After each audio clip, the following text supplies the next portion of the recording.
Ia menjawab, "Saya hanya diberi makan sepotong roti, dan aku tahu bahwa anjing ini datang dari jauh dalam keadaan lapar."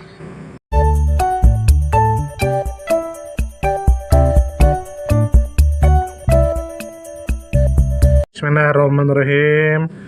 Bertemu lagi dengan channel Menjelang Tidur.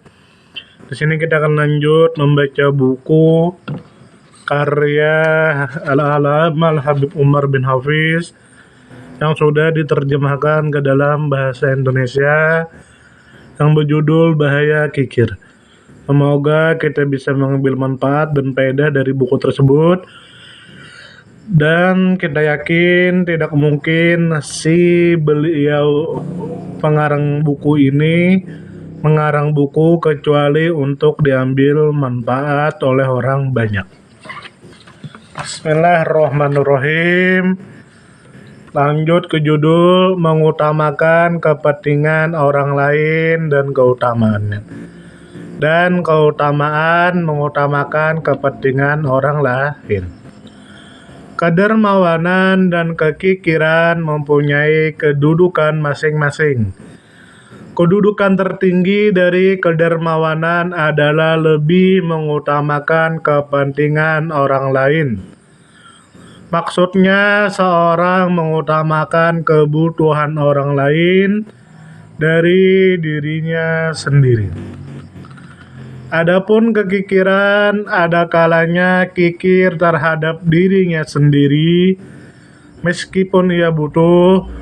Maka perhatikanlah kedudukan di antara dua orang.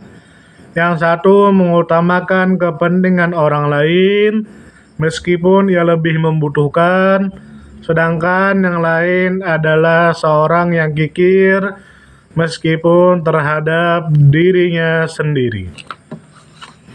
Baginda Rasulullah Shallallahu Alaihi Wasallam bersabda, "Ayyuma mri'in istaha syahwatan faradda syahwatahu wa athara ala nafsihi ghufira lahu." Artinya, siapapun yang menginginkan sesuatu tetapi ia menahan keinginannya dan ia mengutamakan kepentingan orang lain, maka Allah Subhanahu wa Ta'ala akan memberi ampunan baginya. Hadis riwayat Ibnu Hibban dalam Musnadnya juz 2 halaman 76 dan Ibnu Adi dalam Musnadnya juz 5 halaman 123.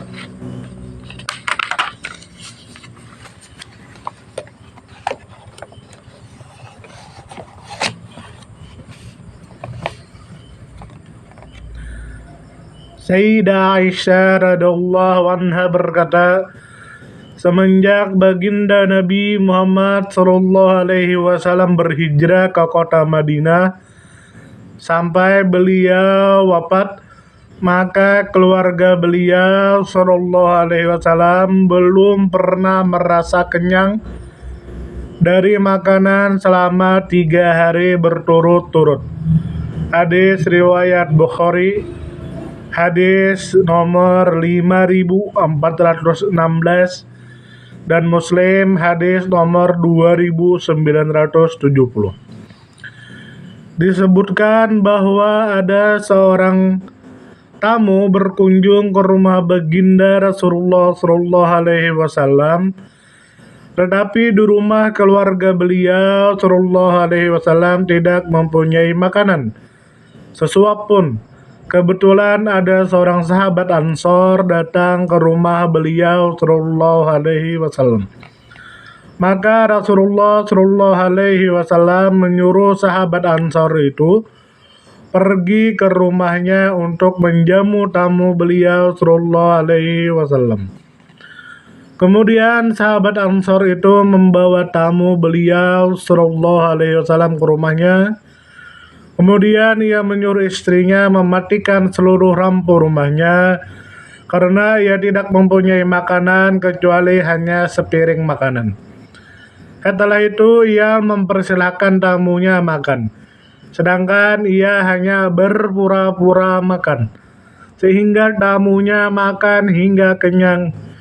Keesokan paginya, ketika sahabat Ansor itu bertemu dengan baginda Rasulullah Shallallahu Alaihi Wasallam, maka beliau Shallallahu Alaihi Wasallam tersenyum kepadanya, seraya bersabda, "Laqad ajiballahu min sani'ikum alaila taila doifikum."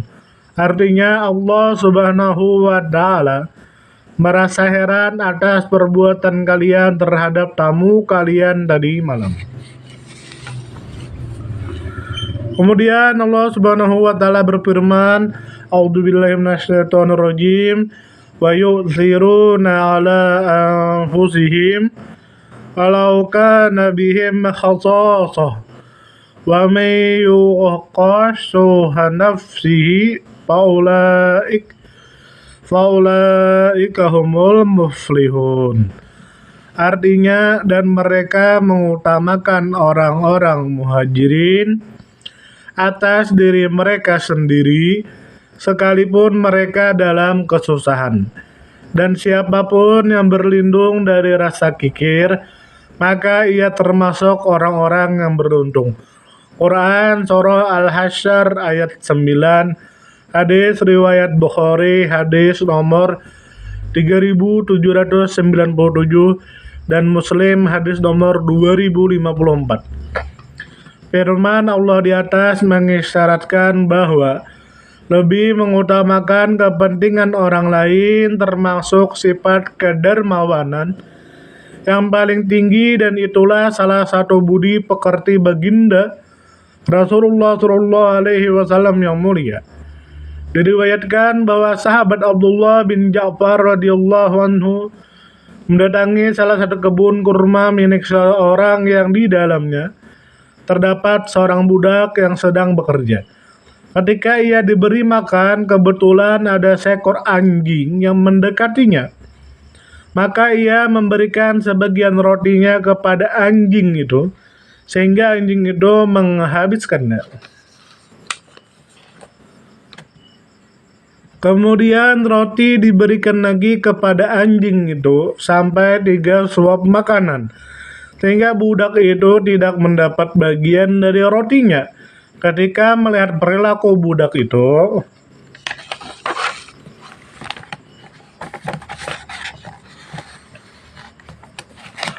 Abdullah bin Ja'far merasa heran dan bertanya, "Berapa kali engkau diberi makan setiap harinya?" Ia menjawab, "Saya hanya diberi makan sepotong roti. Dan aku tahu bahwa anjing ini datang dari jauh dalam keadaan lapar, sehingga aku tidak senang bila aku merasa kenyang sedangkan anjing ini lapar." Tanya Abdullah bin Ja'far, "Lalu bagaimana dengan perutmu hari ini?" Ia menjawab, "Ya, hari ini aku tidak akan makan." Sahabat Abdullah bin Ja'far berkata, "Ada kalanya aku mengejek terhadap seorang yang dermawan, tapi pada hari ini aku melihat budak ini termasuk orang yang paling dermawan daripadaku." Maka Abdullah bin Ja'far membeli kebun kurma itu dan budaknya termasuk juga alat-alatnya. Setelah itu dia memerdekakan budak itu dan memberikan kebun itu lengkap dengan peralatannya kepadanya. Sayyidina Umar radhiyallahu anhu berkata, ada seorang sahabat baginda Rasulullah Shallallahu Alaihi Wasallam yang diberi hadiah kepala seekor kambing. Maka sahabat itu berkata, "Sesungguhnya saudaraku lebih membutuhkan makanan ini daripadaku." Kemudian ia mengirimkannya kepada saudaranya. Kemudian saudaranya yang diberi kepala kambing tersebut berkata, "Sesungguhnya saudaraku yang lain lebih membutuhkan kepala kambing ini." Demikianlah kepala kambing tersebut beredar di kalangan ketujuh orang bersaudara itu, sehingga yang pertama hingga yang ketujuh mati kelaparan. Abul Hasan Al-Antaqi bercerita bahwa ia bertemu dengan 30 orang di sebuah desa. Mereka hanya mempunyai beberapa potong roti yang tidak cukup untuk dimakan semua orang itu. Ketika mereka hendak makan, maka lampunya dimatikan. Tetapi ketika lampunya dinyalakan, ternyata roti itu masih utuh. Karena tidak seorang pun di antara mereka yang makan roti tersebut demi untuk mengutamakan saudara-saudaranya. Disebutkan bahwa ada seorang pengemis mendatangi rumah Syu'bah yang ketika itu ia tidak mempunyai makanan apapun. Tetapi ia tidak mau menolak permintaan pengemis itu. Sehingga ia merusak salah satu kayu atap rumahnya dan diberikan kepada pengemis itu, seraya berkata, "Maafkan aku, karena aku tidak mempunyai makanan apapun bagimu." Hudzaifah al-Adawi radhiyallahu anhu berkata, pada hari peperangan Yarmuk, aku mencari putra pamanku, karena aku akan memberinya segelas air. Aku berkata kepadanya, "Maukah engkau minum?" Tetapi ia menyuruhku memberikan kepada orang yang berada di sebelahnya. Dan ternyata orang itu adalah putra pamanku yang lain, yaitu Hisham ibnu Aus. Maka aku berkata kepadanya, "Apakah engkau mau minum?" Maka aku mendengar suara seorang minta minum di sebelahnya. Maka Hisham menyuruhku memberikan minuman itu kepada seorang yang berada di sebelahnya.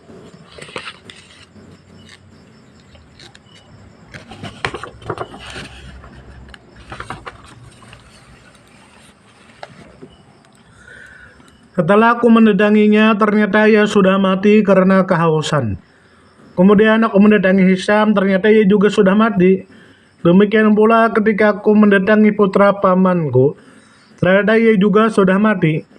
Mereka mati karena lebih mementingkan kepentingan orang lain walaupun mereka sedang kelaparan. Abbas bin Dahqan radhiyallahu anhu berkata, tidak seorang pun yang meninggal dunia seperti Bishr ibnu Harith radhiyallahu anhu. Ia mendatangi seseorang yang sedang sakit. Orang itu minta pakaiannya untuk dipakai sebagai kapan baginya. Sehingga ia melepas pakaiannya dan diberikan kepada orang itu. Kemudian ia meminjam kepada pakaian lain dari orang lain. Dan ia mati ketika memakai pakaian yang dipinjamnya dari orang lain itu. Disebutkan bahwa ada seorang berkata, pada suatu hari ketika kami keluar dari kota Tursus dengan sekelompok orang, maka kami diikuti oleh seekor anjing. Setelah kami tiba di depan pintu kota itu, tiba-tiba kami dapati bangkai seekor binatang, maka kami naik di tempat yang tinggi untuk beristirahat. Ketika anjing itu melihat bangkai itu, maka ia pergi. Kemudian ia kembali dengan 20 ekor anjing lainnya. Mereka semua sedang lapar. Sehingga mereka makan bangkai binatang tersebut hingga tersisa sebuah tulang. Maka anjing yang mengikuti kami tadi hanya makan sebuah tulang yang masih tersisa itu. Setelah itu ia meninggalkannya pergi.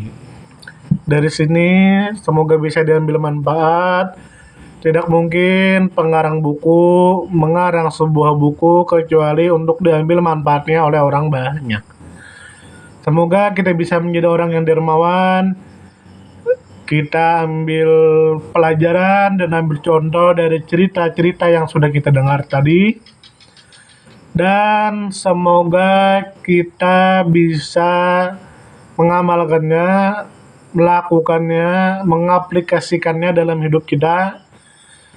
Dan jika kita mempunyai kelebihan harta, makanan, kita alangkah baiknya bersedekah kepada saudara kita yang sedang membutuhkan, seperti anak yatim, piatu, seperti janda-janda tua yang sudah tidak mempunyai keluarga, dan seperti keluarga kita yang sedang membutuhkan, orang-orang yang banyak hutang dan lain sebagainya.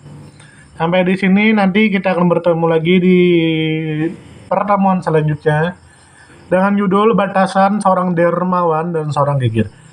Sampai di sini, terima kasih silaturahminya. Semoga kita bisa bersilaturahmi lagi di pertemuan selanjutnya. Assalamualaikum warahmatullahi wabarakatuh.